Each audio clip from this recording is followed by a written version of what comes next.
Hello friends, welcome to Creative Medicine. In this lecture, we will learn about. Hello friends, let us now learn about the lingual nerve and submandibular duct. So if you see,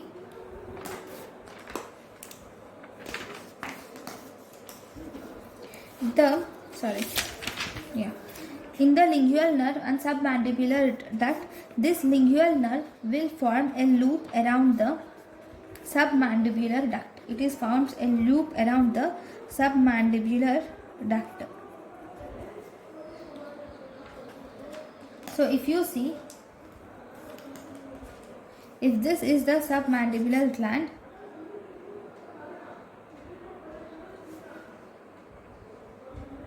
this submandibular gland will have two parts, right? Superficial part and deep part.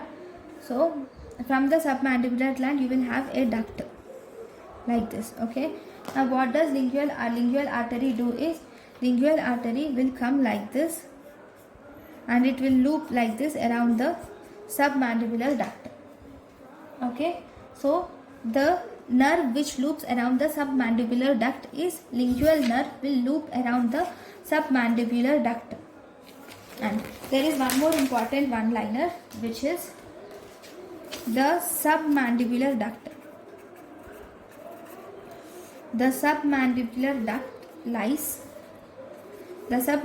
duct lies between the lingual and hypoglossal nerves. The submandibular duct lies between the lingual and hypoglossal nerve on hyoglossus muscle. It lies between the lingual and hypoglossal nerves on hyoglossus muscle.